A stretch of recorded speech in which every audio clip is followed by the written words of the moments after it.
మా వాళ్ళు తెల్లవారుజామున జాగింగ్కి వెళ్దాం అంటారు కానీ ఇలా టెంపుల్కి నడుచుకుంటూ వెళ్దామంటే మాత్రం కిక్కురు మనకుంటూ వచ్చేస్తారు. అయినా అంత దూరం టెంపుల్కి ఎందుకు నడుచుకుంటూ వెళ్ళడం అంటే థర్డ్ సెమ్ ఎగ్జామ్స్ రాసాక నేను రాసిన రాతను గుర్తు చేసుకుని, స్వామి ఈసారి సబ్జెక్టులన్నీ అయిపోతే నీ పాదాల వద్దకు నా పాదాలతో నడుచుకుంటూ వస్తానని మొక్కున్నా. సబ్జెక్టులు అయిపోవడం గురించి పక్కన పెడితే ఏకంగా 80% వచ్చేసింది. కానీ ఇప్పటికి థర్డ్ సెమ్ తర్వాత ఫోర్త్ సెమ్ కూడా అయిపోయింది.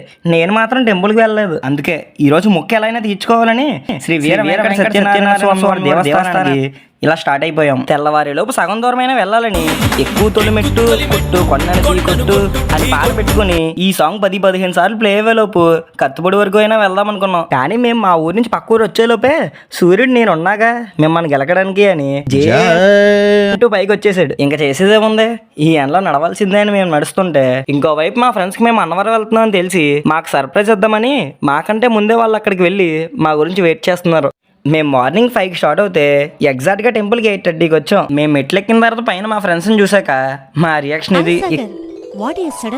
అందరూ కలిసి దర్శనానికి వెళ్ళాం. దర్శనం అయ్యాక తినడానికని వెళ్ళాం. మహా అయితే లైన్ లో 10 మినిట్స్ నుంచి ఉంటాం. కానీ ఇక్కడ భోజనం ఉంది మాస్టర్, క్వాలిటీ విషయంలో మాత్రం అస్సలు తగ్గేదేలే. ఇప్పుడైతే వాచ్ లోని గడియారంలోనే చూస్తుంటే మనకు టైం తెలిసిపోతుంది. కానీ ప్రాచీన కాలంలో అలా కాదుగా. అప్పుడు టైం తెలుసుకోవడానికి ఇలాంటి సన్డైల్స్ నే వాడేవారు. హీరోలకి విలన్లకి ఫ్యాన్ బేస్ ఉన్నట్టుగానే మా అన్నవరం ప్రసాదానికి కూడా చాలా ఫ్యాన్ బేస్ ఉందండి. ఒకప్పుడు అన్నవరం కేవలం ఫొటోస్ తీసుకోవడానికి మాత్రమే వచ్చేవాళ్ళం. అంత బాగుంటాయి ఇక్కడ లొకేషన్స్. ఈ రోజుకి చాలులే, మళ్ళీ కలుద్దాం.